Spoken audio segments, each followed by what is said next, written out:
On day one of the Israeli crisis, the propaganda machine shifted into high gear. Of course, this is nothing new.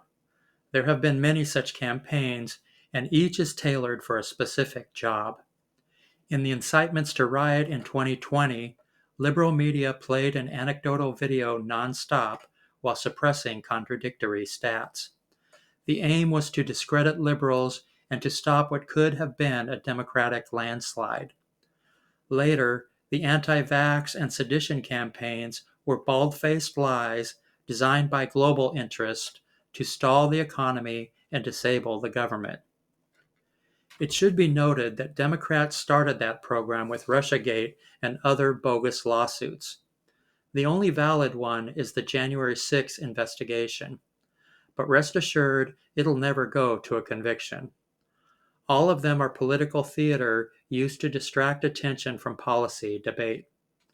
Both sides are guilty of it, but the game has become a danger to our democracy and it has to stop. The Wuhan lab releasing COVID-19 is another example.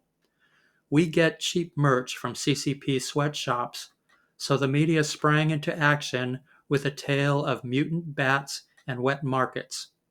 And we were supposed to believe that a bioagent appearing 3 doors down from a bioweapons lab was just one big coincidence. Biologists explained with vague and technical bullshit about how it could never ever come from the lab. Those who said otherwise were racists and soon had the online thought police barking up their colons. Of course, that crime was comparatively easy to conceal. The current operation is a flood of lies across all platforms. It's complemented with wokeism, conservative culture war, twisted framing, and other rhetorical tricks. Of course, they could drop the old narratives and start with a fresh batch of lies, and the public would swallow it whole. But wokeism and culture war are very useful to the corporate elite. They're easily woven into this campaign, so there's no reason to lose them now. Suppression of the facts is also in play, and for a good reason. It's a repeat of the COVID case in which a trading partner has done something naughty. In case anyone has missed it, there's oil in the Middle East, and there's a bucket full of profit to be made. But the area is slightly different from Baltimore. A few things are missing, like human rights, freedom of speech, and equality under the law, not to mention democratic government and blueberry pie. So corporate media disguise the terrain. Otherwise, the public might question our involvement in the region and wonder about more practical forms of energy. That would not be good for industry profits. The campaign addresses several issues and it has clear objectives. First, it represents war as a moral equivalence. The term Palestinians is itself a propaganda device. It doesn't just imply that local Arabs have a special claim to the land of Israel, it demands that they be given exclusive rights. That's a lot of work for one media-invented label. The terms anti-Semitism and Islamophobia are used interchangeably and often in the same sentence. One is a historical fact with centuries of proof. The other is another media invention with no historical record and no supporting evidence. On the support for Hamas in American institutions, corporate liberals pretend to be surprised even after 30 years of woke, anti-American propaganda. Welcome to the news media's school of twisted language. Independent voices on the net have also been through university conditioning. They're trained never to cite facts that would upset moneyed interests or that the public can actually use. They speculate and guess up a storm, and as a rule, the guesses are grossly inaccurate. Douglas Murray explains that university presidents have moral rot. They speak in legalese or like ChatGPT. He's apparently unaware of the financial interests that control academia. On the culture war, when asked why we can't agree on the truth, he explains, "That's quite straightforward. We can't agree on what's happened." He doesn't mention partisan news channels that have played the culture war at full blast for 50 fucking years. He just repeats the question as though it were the answer. This is one slimy trick, and there are plenty more where that came from.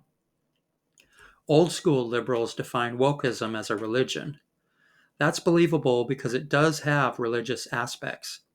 It also has a team of designers and a slate of political objectives. Bill Maher and company go on forever about the crimes of the woke crowd. Sam Harris and Yasha Monk list the founders, then explain the philosophy in excruciating detail. They don't wonder about who hired the agents or about its purpose. Steve Schmidt says that the Ivy League has failed American youth. That's a laugh. The Ivy League didn't fail anyone. It's been crafted for a specific purpose. Elsewhere, it's explained that college students are deluded by utopian philosophers. This also sounds credible, but utopianism is a minor thread of Western philosophy. It doesn't have much pull in modern society. James Lindsay and others on the right define wokeism as a mix between postmodernism and Marxism. All three mention social justice. Since the concept is so alien to conservatives, the phenomenons are easy to confuse. Lindsay graduated from the U and probably has memories to snuggle. Also, it wouldn't do for neocon pundits to mention the financial interests that are actually behind wokeism. Naya Lecht explains it as a Russian plot, and this is partly true, but it leaves out other international players. According to Gad Saad, students are intellectually lazy and just repeat what they learn in college. All of these dissertations miss the points. Those are the actual source of wokeism and its political objectives. We'll get to both in a minute. Piers Morgan features panels of Hamas agents and leftist crazies. He lets them lie for minutes at a time with no interruption. He then features a brief rebuttal. This is the law of repetition, in which the longest run time makes the greatest impression, and there's no such thing as bad publicity. Ian Bremmer explains that the Palestinians were kicked off the land in 1948. That's another falsehood, as we'll see in a minute. All of this is par for the course in corporate media. Liberal news has imported university tropes like cultural relativism, moral equivalence, anti-Western cliches, and distracting complications. They've swapped out cherry-picked university history for no history at all. And they use standard journalistic tricks. Creative language is one, faux objectivity is another. Under that formula, human interest stories capitalize on the violence while concealing the region's history. In the same manner, the Christian Broadcasting Network have several stories a day about the war on Hamas. They cheer for Israel and feature full-throated support for democracy. That would be a good thing. But go back a few months on the site.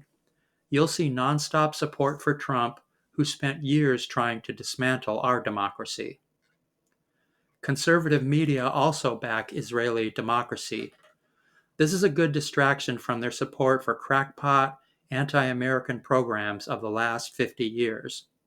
Those include globalism, supply-side policy, class war, culture war, fundamentalist war on minorities and the poor, vaccine denial, and the treasonous plotting that still threatens our democracy. Suddenly, they're defenders of liberal values, and this is hysterical. Over the last 50 years, conservatives have done everything in their power to undermine Enlightenment values. But let's bother with the obvious. They've also returned to their role as guardians of the Judeo-Christian tradition. An example is Ben Shapiro's talk at Oxford. He tells us that the West is ashamed of its own values. He's somehow unaware that Western culture has been under attack in our institutions for 50 years under orders from the corporate machine. He mentions in passing that Western values are about protecting the oppressed. This is both a distraction and reductionism. Western values are about a lot more than that, but Shapiro doesn't list them. He also doesn't mention conservative attacks on every minority this side of Harlem. He celebrates Judeo-Christian values with pride.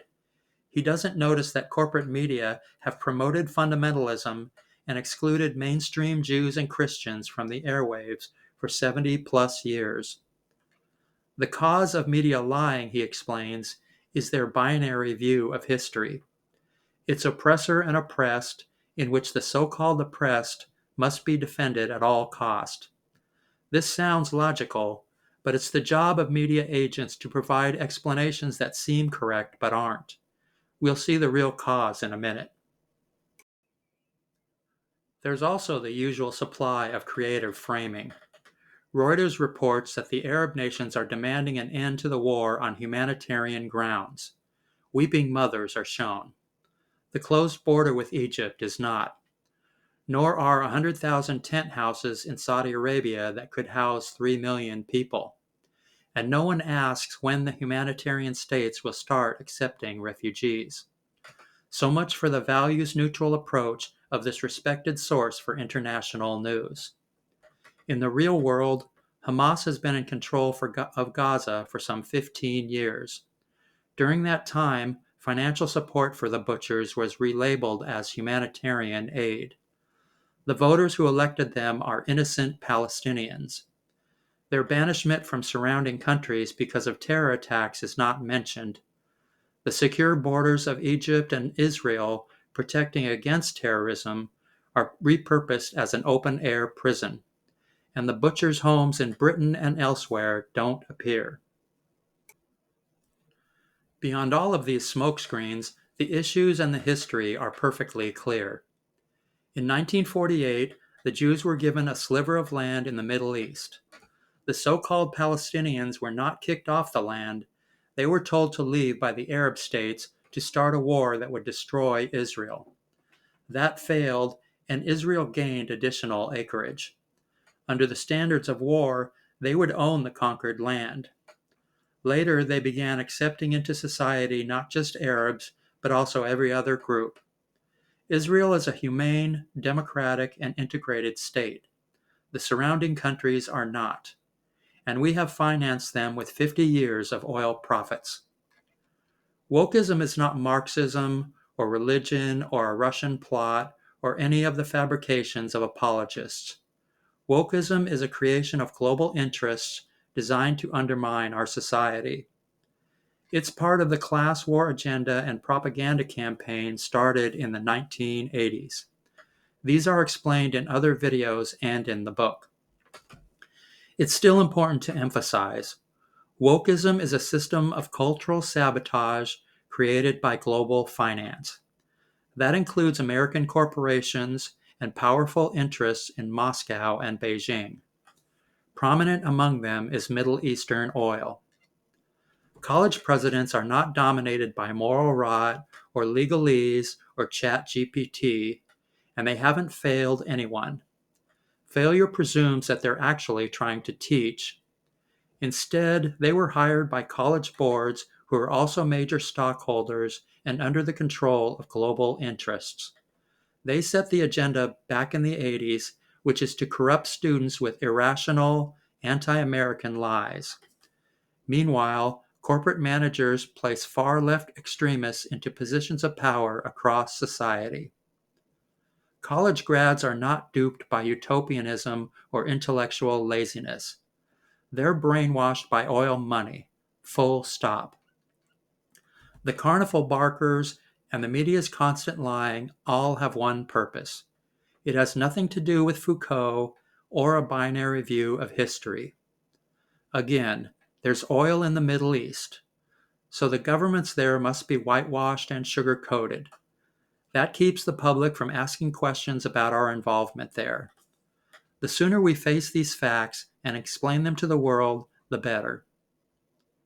All of this is very sad, yet it's interesting to see the structure and objectives of this propaganda campaign. It's also alarming. It demands an immediate response, and that calls for a plan of action. The first thing to do is confront the global interests that have infiltrated society. That'll be no picnic. They've been in power for 50 years without a peep of opposition from liberals, and they've done their jobs well. They've hidden university donor lists with a privacy claim, although that probably shouldn't apply to bureaus that are supposed to serve the public. As powerful business interests, they've sold open borders to the public with social justice delusions. They've imported millions of migrants. They have ironclad control of our institutions, and their agents in the media, management, and university are protected from all harm by the corporate system. On the other hand, Hamas supporters have been open about it. Sociology professors and their whack job curriculums are in the public record. If they can't be controlled through boycott, they at least should face public ridicule. There's also talk about suing them for bias, and that would be so tasty and delicious. Advertisers on the partisan channels, Fox News, CNN, and MSNBC, should be boycotted into the Stone Age. That goes for every corporation, Hollywood project, and HR department that shows even a hint of wokeism. We also need to make common cause with working class Republicans, and that will be no walk in the park.